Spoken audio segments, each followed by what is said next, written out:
Thank you for staying with us. It's time for us to continue our discussions around Team GB. We were talking about how well they've made their projections and how well things are turning out for Team GB. They've gotten good funding. I mean, when you read about the amount of money the British government is putting into sports, preparations for the Olympic Games, then you know that all their investments are yielding the right kind of results. But that is an interesting one. Right there at the Copacabana Palace Hotel, the Team GB have been having the best of times. The hotel has been illuminated in a display dedicated to Team GB for London's successful hosting of the last games in 2012. Yeah. All right. So it has been done to congratulate them on their success so far in Brazil as well.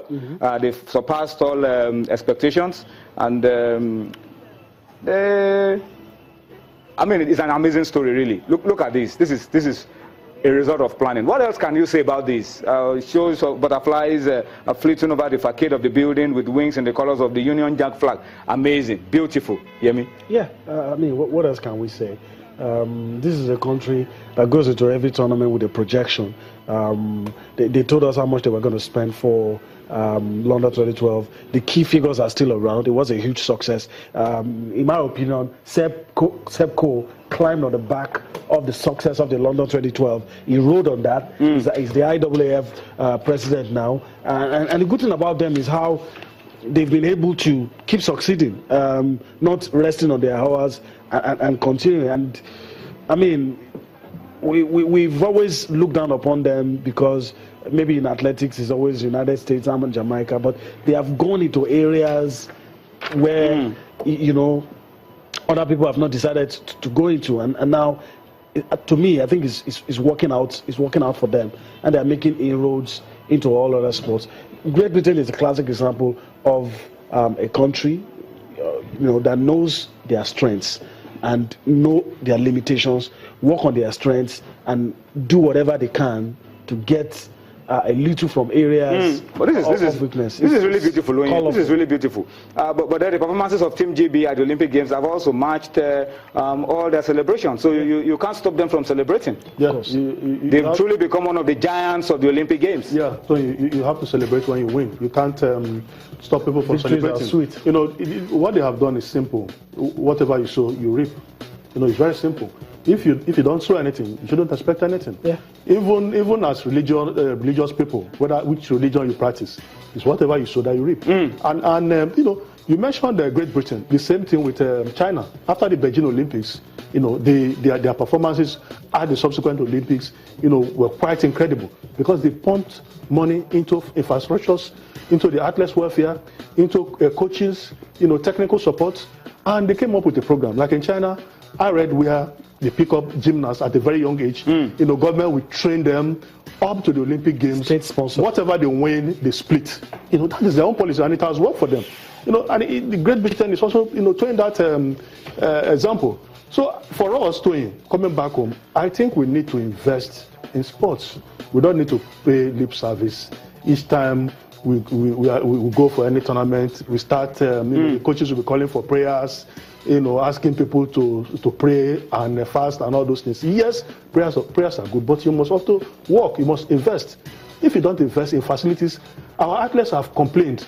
If we cannot send them on training tour, then we must, you know, make sure that the facilities are here for them to train. The wrestlers complain of training partners until they went for the Olympic Games. It was after the days that they arrived there that they got some training partners. You know, this shouldn't be happening at this level. This is the highest level, Tony. We must do things, you know, appropriately to get medals. For Great Britain, I think they are enjoying what they have showed. All right, so that's an interesting one. Guys, let's talk very quickly about this good news. For me, this should be good news for Nigeria. Let's go back in time to Beijing 2008. The story is that looks like Nigeria will be getting an upgrade. One of the medals we won, which was a bronze back then, could be upgraded to silver. That's because Russia has been ordered to return their gold medals from the 2008 Beijing Olympics 4x100 meters women's relay after Yulia Shemonskaya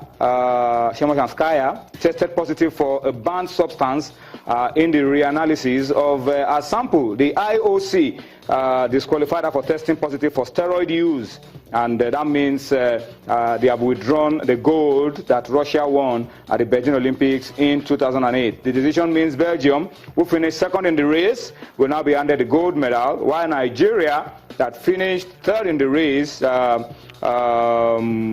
winning bronze, will now get silver. All right, so that's an upgrade for Nigeria.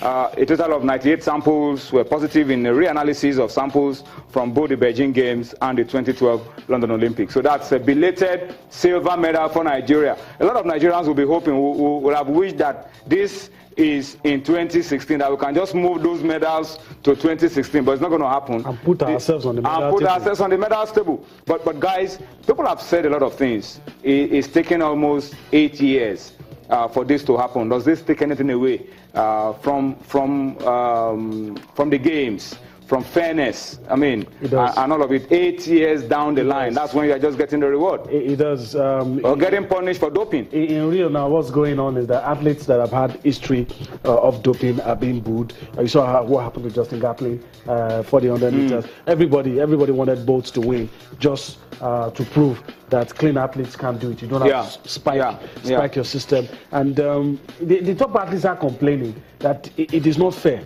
to be running against somebody who has an advantage because he or she is doping. It does take away something. It takes away the shine. If somebody robs you of your moment, not because you have not put in the effort, but because that person is competing with an advantage. It takes a lot away. And you know, we're hoping that athletes will compete fairly and you know, push the barriers, but don't do it with the aid of steroids, of drugs, and all the other things. So I feel it does take a lot. It does take a lot from all of this, and I'm hoping the retests of the samples should keep going on. And I'm telling you that some of the top stars that we hold in high esteem, some of them might just come crashing down because all of this. I mean, they've told us they will go as far back as the early 2004 to start retesting samples, and they have gone smarter now. All the masking agents, they're looking for ways to detect them. So a lot is going to happen in the next few months. Is this enough compensation, really, for those that deserve, that should have been clean and should have won these medals so many years ago, just getting this kind of pronouncement? What other compensations would you want in place? Because 8 years is taking a lot of the life of an athlete, and then you're just getting your reward. There should be some compensation. I agree with you, Tony. Justice delayed is justice denied. Just like Yemi said, I mean, after 8 years, you are just realizing that it was not bronze, it was silver. You know, and the athletes that won gold at that moment got the chance, perhaps got rewarded by their countries. You know, are you going to ask their countries, their government to, you know, refund maybe the compensation they give them? It's not possible. Or the opportunity they got because of that. 8 years down the line. So for me, when some of them had even ended their careers. You know, it doesn't translate to anything. You know, it's just you know, handing over the medals. But these guys have taken the shine. They have taken the benefits that were accrued, you know, from winning those gold medals. So I think I want to agree with you. Some form of compensation should be given to the athletes that were denied, you know, genuinely, from winning those medals. Maybe some form of monetary rewards to compensate for what they were denied. If they don't do that, then it doesn't translate to anything, really. Okay, it's time for us to pause, guys. Let's pause for a short break. When we return from that break, we'll spend time to talk domestic football. We'll look at the Nigeria Professional Football League today.